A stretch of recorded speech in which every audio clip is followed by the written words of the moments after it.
Welcome back to the weekly news roundup. This is the business edition and also Sillyville edition, business and silly. So we're going to go ahead and jump right on in today. First, Raspberry Pi is reportedly planning an IPO for next year. So the idea here is that, they're very successful. Lots of people are using them. A lot of people are familiar with Raspberry Pi at this point in time. And so now they are looking at possibly going public. So I don't know, is this a stock you should buy or not? I don't know. I think it's actually useful, except I don't know if Raspberry Pi has a huge corporate application. If it did, definitely worth thinking about. I'm not a financial guy, so don't take my advice. But definitely it's for hobbyists, DIY guys, things like that. I'd love to get another old Raspberry Pi and build a weather station on the top of this van. That'd be epic, wouldn't it? Would that be cool? Build a weather station on top of the van. I'll be able to report into the National Weather Service. There's a tornado coming over in wherever I am. But anyway, that's what's up with the Raspberry Pi. That's cool. Democratic lawmakers introduce a bot that could ban auto checkout bots. I don't know. I think that this is probably a really good plan. What the idea here is that a ticket goes on sale or a PlayStation 5 goes on sale or something else goes on sale that's a hot item, and there's bots that are deployed to buy up all of the products before anybody else legitimately gets a chance. And then people will hoard those and then jack up the price and then sell them at a huge profit, basically price scalping people for individual items. So the Democrats would like to pass a law that bans checkout robots. And I don't see a huge downside to this because I think it does solve a legitimate problem where people can get in there and buy up everything and then turn around and price gouge it. And that's not exactly the heart of free enterprise. A lot of people, without getting into too much of the politics behind it, capitalism, that's not capitalism. Because capitalism carries with it morality and a heart and a lot of other things. Now, of course, because this is something coming from the United States government, it has to have a stupid name. And this is called the Stop Grinch Bot Act. What the hell are you talking about? Stop Grinch bots. What, are you concerned the bots are going to steal Christmas? No. What?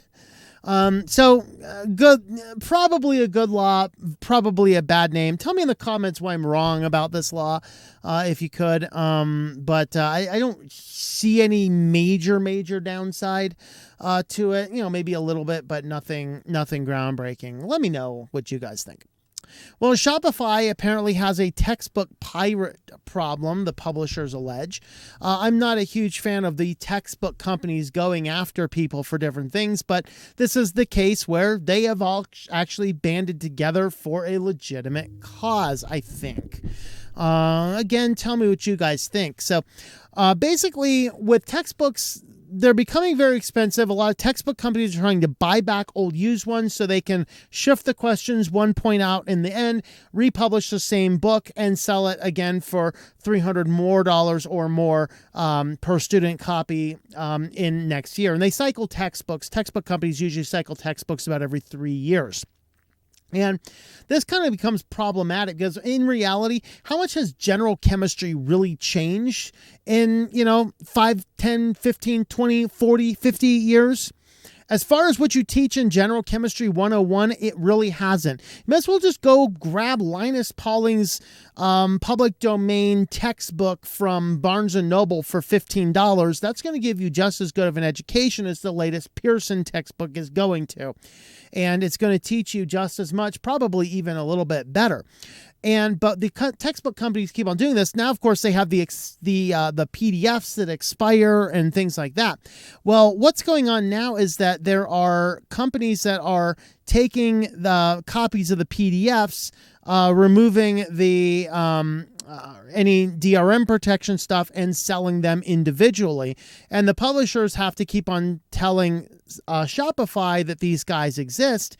And but Shopify's not doing enough. And so the publishers are getting together and suing Shopify because they're simply not stopping the textbook pirates. Now, on the one hand, I can completely understand. I think the textbook companies are definitely too abusive, and there's ways to fight them. For example, if you teach or have any influence on selecting a textbook to use in your university, I believe OpenStax is still a thing. Open source, public domain textbooks, free to use, with every bit of knowledge, availability, and accessibility. If a student wants a printed copy, you can buy the printed copy for printing costs, which is like $20-25 maybe. But you can also get a PDF that does not expire. You can have it and keep it forever and use it. And they are just as good of textbooks as the textbooks you're going to buy from Pearson. There's ways like that you can fight against these textbook companies. But I completely agree. Shopify should not be allowing textbook pirates to sell copyrighted material. And so I do actually have to agree with the textbook companies on this particular case. But I don't know. We'll see what happens with that in the end. Well, Windows is doing some weird stuff. Windows is still a work in progress after it's been released now for a couple months. And so now they're just trying to fix some of the basic things. So, of course, Ryzen still has some performance issues. It's getting better, but they still have a few. A lot of other bug fixes, some cosmetic stuff is working towards things. But there's a whole lot of stuff that you just don't have. You don't have dark mode for Paint, so everything else is dark mode, but not Paint. Go figure. Several other apps were announced, but we don't have anything about them. There's no flexibility in the taskbar. Basically, there's a lot of problems and issues that Windows 11 should not have been released until a lot of these things have been resolved to begin with. And so with that being said, Windows, why do you keep on firing your QA people and then using the public to beta test your software? This is not a good thing, okay? Well, Microsoft is also getting in trouble with several complaints, filing former charges against Microsoft for bundling OneDrive. The primary company behind this is the amazing company Nextcloud. I use Nextcloud hosted on my Linode account to basically do all of the things that OneDrive and Google would like to do, and Nextcloud in their latest versions are getting better.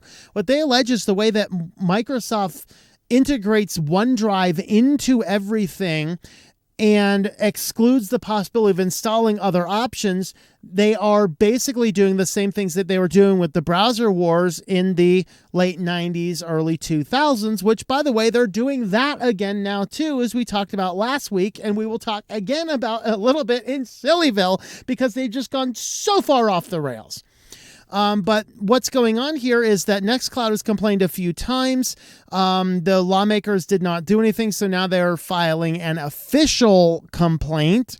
And basically what they're saying is, we have the ability to do everything that OneDrive does, but Microsoft excludes us from being able to integrate ourselves in the operating system, even if people would like that as a choice.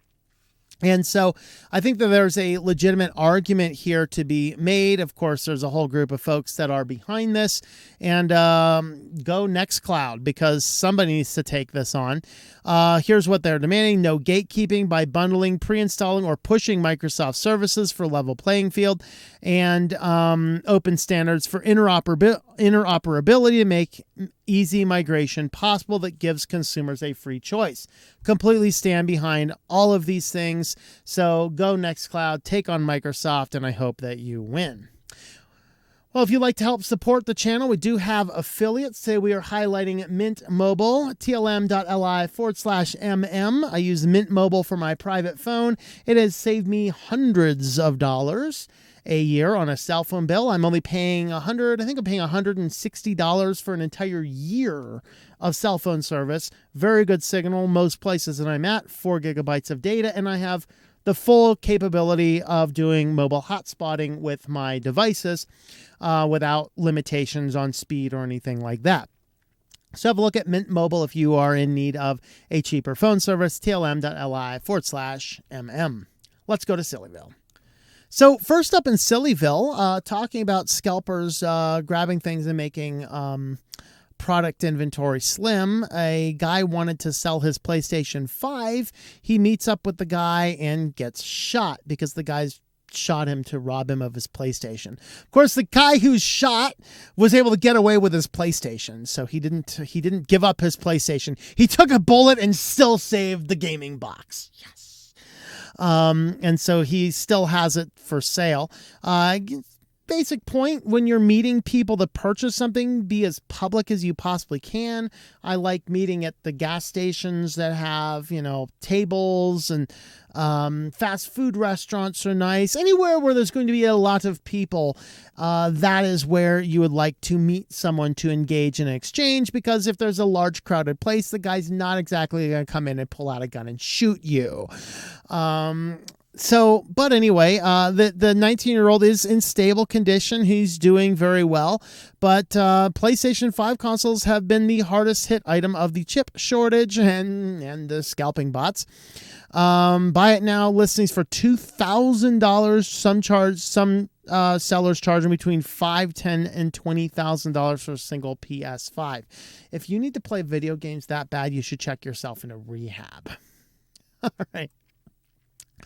Well, speaking of other wastes of money, someone just paid more than $650,000 for a yacht that only exists in the metaverse. That's not even a good-looking yacht. Is that a mouse next? Is that a computer mouse next to it? That looks like a jet ski, but what is this thing? I guess it's another boat. $650,000 for a luxury super yacht complete with a DJ booth, helicopter landing pad, and a hot tub would be a steal in the real world, but how about a virtual realm? Time will tell. Roughly how much the owner of a new Meta Flower super mega yacht recently paid for the opportunity to own a luxury NFT designed for the Sandbox, a virtual world where players can build, own, and monetize their gaming experiences. Virtual Ship was designed by Republic Realm, a metaverse and NFT innovation and investment platform, as part of its fantasy collection, according to the Business Insider, and its most expensive non-fungible token ever sold in the Sandbox. Yeah, I think I will not be participating. I am not one for Ready Player One. And so I will be leaving my $650,000 in my bank account and not buying a fake yacht. Oh, boy. Oh, boy. Well, signs all over Seattle mark the end of the internet has arrived Thursday, December 20. Well, since we're still streaming, apparently the end of the internet has not been here. At least as of the time I was compiling my notes. I don't know if they did an update on this. Okay, yes, they did an update. Woohoo! They did an update. This was not in here when I compiled my notes yesterday. Yes, what happened is 12/21/2012, which is the day of this. So you can see what this is. Internet ends. It was actually a guerrilla marketing campaign to sell a book. So they actually went ahead and put the note down here. Timer counting down to 2 p.m. December 2nd. Time is come and gone. Presumably, the site owner posted a video plugging an anti-cyberpunk novel called Murder Blankers at the End of the Internet. Of course, cryptic signs replaced by the author, Day D. Shields, of his Confederates as a viral marketing for the book. So that actually is an update that was not in there when I compiled my notes last night. So I'm very pleased to see that TechSpot did update it. So no, the internet did not end. It was just the release of a book. TechSpot, though, should have done a better job researching their stuff because I knew that last night. And on to our last story. Microsoft Edge is now warning users about the dangers of downloading Google Chrome. Back to what we were talking about before. If it's my operating system, I should be able to do with my operating system what the hell I want. And if I want to use Google Chrome, well, that's my own problem now, isn't it? Well, Microsoft is trying to interfere with that because now, as of now, many users, not everybody, but many users are receiving one of 3 different pop-ups when they attempt to install Google Chrome. Okay, one of those is a pop-up saying, "I hate saving money, said no one ever. Microsoft Edge is the best browser for online shopping." We talked about that yesterday and how much of a bad idea that is. The other phrases, Microsoft Edge runs on the same technology as Chrome, just with the added trust of Microsoft. I think I might trust Google more than Microsoft, and I just scared my cat away. Sorry, kitty. And then the last one is, that browser is so 2008. Do you know what's new? Microsoft Edge. Yeah, but you know what sucks? Microsoft Edge. Even the fanboys of Microsoft Edge are starting to hate Microsoft Edge from all the crap they keep on pushing up in it.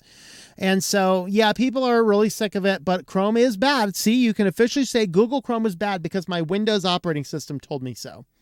I mean, really. Well, you can help support the channel over on Subscribestar, subscribestar.com/switched-to-Linux. If you'd like to jump on and support us over there, you can certainly do that. Thanks for watching, everybody, and we will see you next time. Thank you for watching this video from Switched-to-Linux. This channel would not be possible without the backing of the program supporters scrolling on the screen now. You can be a supporter at Patreon at patreon.com/TOMM or at thinklifemedia.com.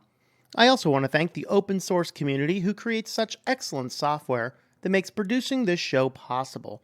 Please remember to support your software communities.